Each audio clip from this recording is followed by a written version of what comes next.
यह जो हिरण्यकशिपु है यह तो बड़ा दुख को प्राप्त हो गया, बड़ा यह गुस्सा आया, बहुत तरह से प्रयत्न किया, तब अंत में जब हार गया, किसी भी प्रकार से मारना चाहा, कितना दिन खाना नहीं दिया, विष पिलाया, रोज विष पिला करके ही रखता था, लेकिन कोई विष उस पर कोई प्रभाव नहीं देता। वो किधर से भी आकर के कहता, पिताजी विष्णु भगवान का भक्ति का उपाय बताएं कैसे करना है। अब तो वह और गुस्सा हो जाता। गुरु से कहा कि इसको ले जाओ और ले जा करके और अपने पास रखो, कुछ सिखाओ, और नहीं तो आपका ही वध कर देंगे। गुरुजी ले गए और जाकर रोने लगे, कहे बेटा प्रहलाद, हम लोगों पर दया करके थोड़ा कृपा करो और यही रहो। कहाँ रह जाएंगे महाराज, जहाँ रखोगे रह जाएंगे, हमको कोई परेशानी नहीं।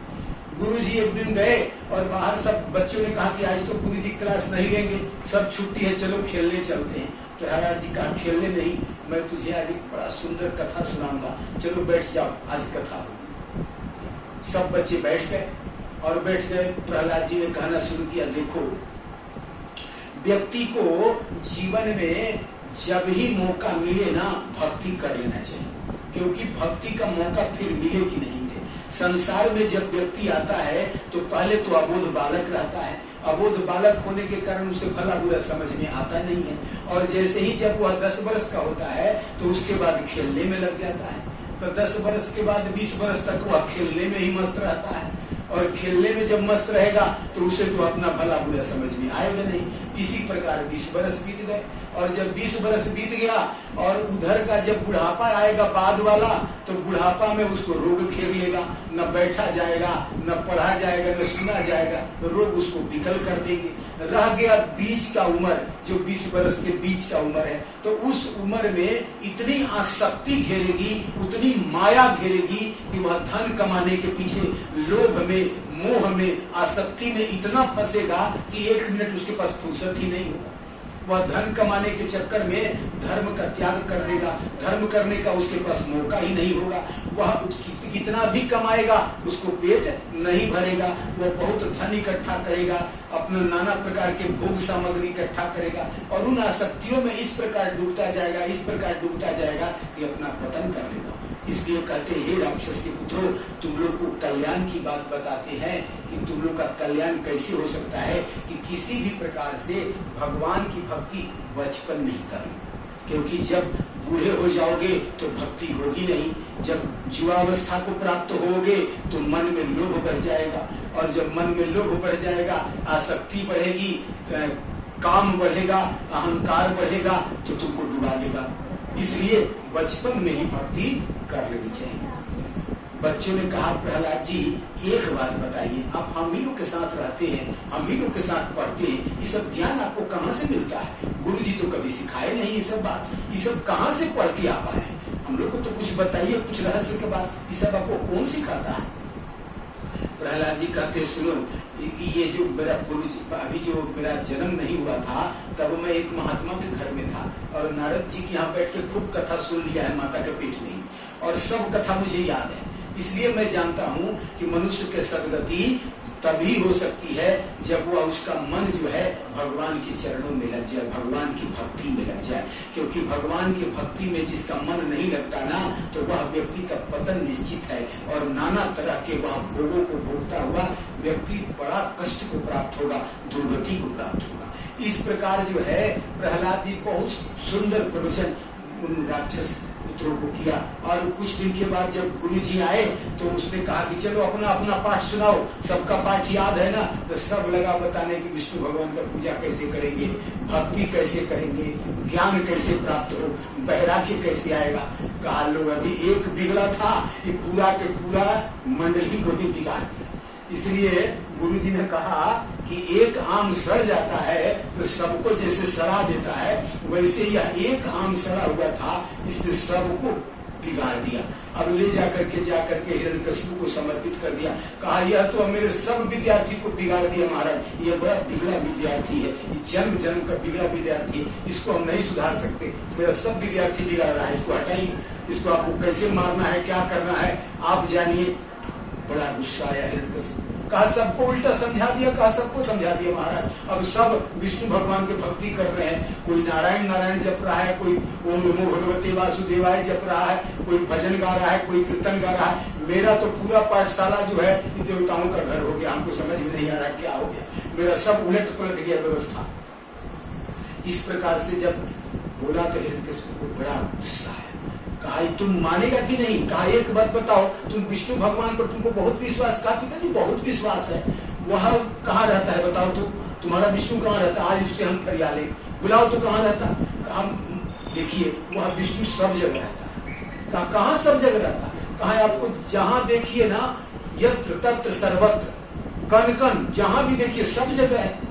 कहा सब जगह तुम्हारा भगवान विष्णु रहता है? कहा बिल्कुल रहता है। कहा इस सामने वाला जो खंभा इसमें रहता है क्या? कहा बिल्कुल रहता है। कहा अच्छा अभी देखता हूं। तलवार निकाला और उस खंभे को काटा, और उस खंभे को काटा तो उसमें से भगवान नृसिंह भगवान का प्राकट्य हुआ। बोलो नृसिंह भगवान की जय। नृसिंह भगवान का जो स्वरूप है, आधा जो शरीर है नर का है, और शरीर के जो मुख का जो स्वरूप है वह भयंकर सिंह का स्वरूप है।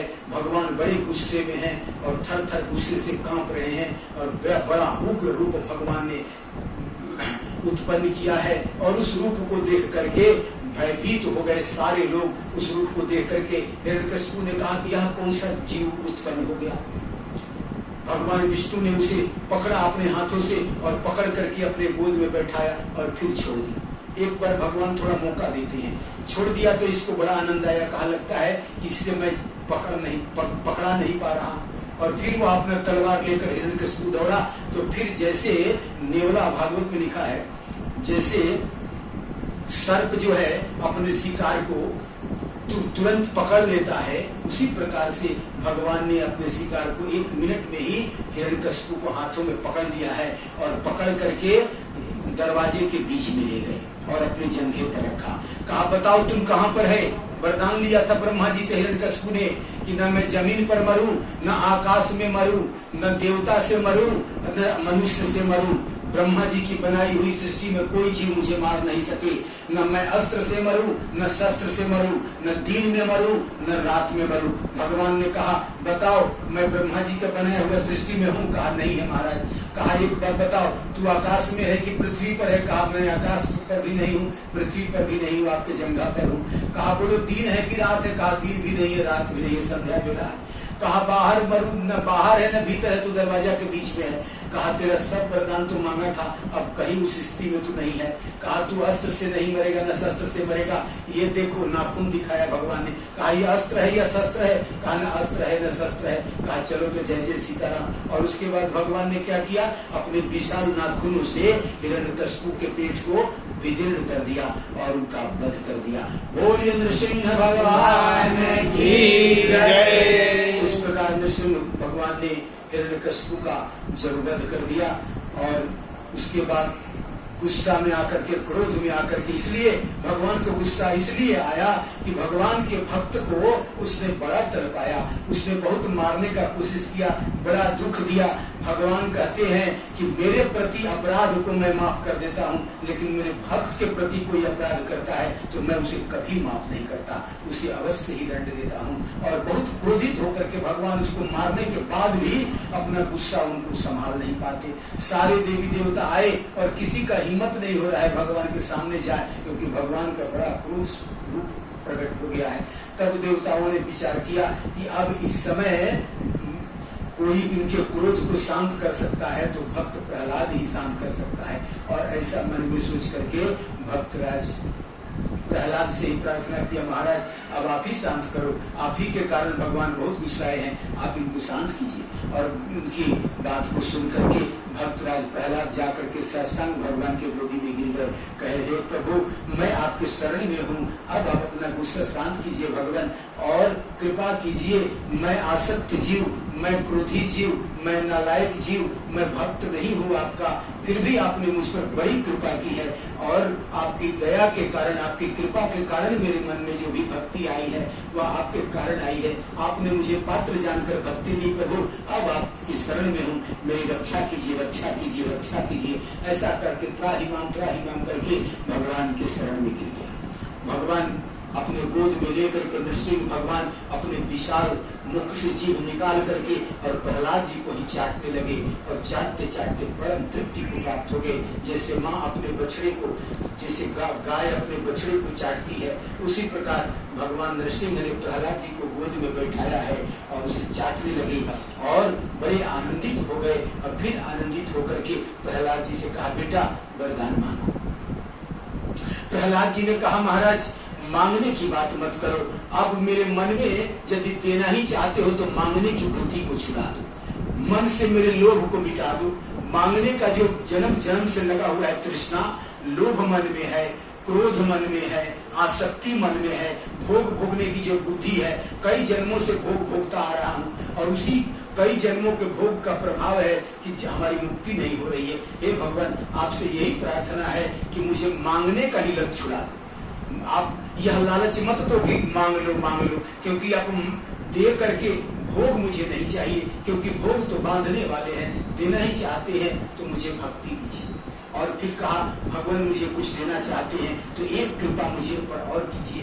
यह जो मेरे पिताजी थे यद्यपि कि ना समझ थे, ये आसुरी वृत्ति से बंधे हुए थे, इसके कारण उन्होंने मुझे पहचाना नहीं और इसलिए हम पर बड़ा अत्याचार किए, लेकिन इनको माफ कर दीजिए, क्योंकि मैं इनका पुत्र था और किसी भी प्रकार ये लायक हो या नालायक हो, मैं इनका पुत्र था और पिता का उद्धार करना पुत्र का परम कर्तव्य है। इसलिए पिताजी आप मुझ पर दया करके मेरे पिताजी का पर कृपा कीजिए, रहम कीजिए, इनको मुक्ति दीजिए। भगवान कहते हैं, हे प्रहलाद, मैं जिसका अपने हाथों से वध करता हूँ उसकी मुक्ति निश्चित हो जाती है। और तुम्हारे पिता जो है मुक्ति को प्राप्त कर चुके हैं, उनके सारे पाप भस्म हो गए, क्योंकि मेरे नाम का जो कीर्तन करता है उसके जब पाप दूर हो जाते हैं, और जिसका मैंने अपने हाथों से ही स्पर्श कर लिया, अपने शरण में ले लिया, अपने जंघा पर बैठा दिया और उसकी मृत्यु को प्राप्त किया, मेरे सामने उसकी मृत्यु हुई, मेरे कारण मृत्यु हुई, तो वो तो मोक्ष उसको जाना ही है।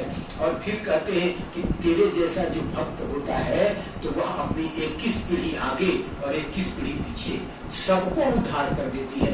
एक भक्त यदि उत्पन्न होता है तो कहते हैं कि प्रहलाद, तेरे आगे पीछे रहने वाले लोग, चिट्टी, कीड़ा मकोड़ा, कुत्ता, जानवर तक पवित्र हो जाते हैं, क्योंकि भक्त के संसर्ग में रहने वाले कीड़ा फतिंगा तक भी मुक्ति को प्राप्त करते हैं। इसलिए प्रहलाद जी, आप जो है बिल्कुल चिंता न करें और आप सबको सदगति प्राप्ति होगी, आप इसका कोई चिंता न करें। यद्यपि कि प्रहलाद तुम्हें कुछ चाहिए नहीं, लेकिन मुझे चाहिए। मेरा मन जब भी किसी पर खुश हो जाता है तो मैं अपने मन से भी वरदान देता हूँ।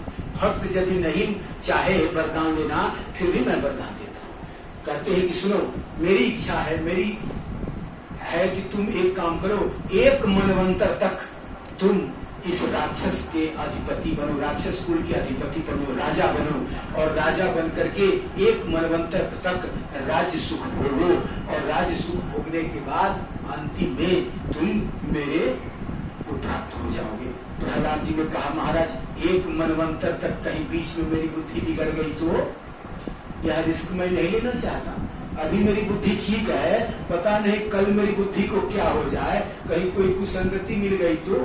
इसलिए महाराज, आप मुझे अब यहाँ से मुक्ति ही क्यों नहीं देते, भोग क्यों देते?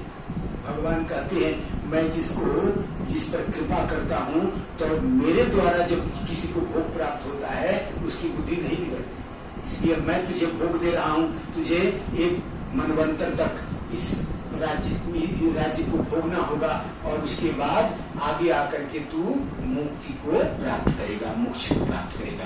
बोलिए भक्तराज प्रहलाद की जय, नृसिंह भगवान की जय। इस प्रकार से भगवान के भक्तराज, ये जो प्रहलाद की कथा है, भक्ति को बढ़ाने वाली है। श्रीमद् भागवत में बहुत सारी दिव्य दिव्य कथाएं हैं, उन कथाओं का आनंद है, जीव को परम कल्याण को प्राप्त कराने वाला है, परम आनंद को प्राप्त कराने वाला है। ओम पूर्णमदः पूर्णमिदं पूर्णात् पूर्णमुदच्यते पूर्णस्य पूर्णमादाय पूर्णमेवावशिष्यते। अभी कोरोना काल चल रहा है, इसमें मैं व्यासपीठ से भगवान से प्रार्थना करता हूँ कि सारे जगत का कल्याण हो, रोगों का नाश हो, सब भक्तों का कल्याण हो, सबकी भक्तों के मनोकामना की पूर्ति हो। भगवान सब पर कृपा करे और दया करते हुए सब दुखों से, संसार के कष्टों से मुक्ति दिलाए, सबको शांति हो, सबको सुख प्राप्ति हो। इसी के साथ सर्वे भवन्तु सुखिनः, सर्वे सन्तु निरामयाः, सर्वे भद्राणि पश्यन्तु मा कश्चित् दुःखभाग् भवेत्। ओम शांति शांति शांति।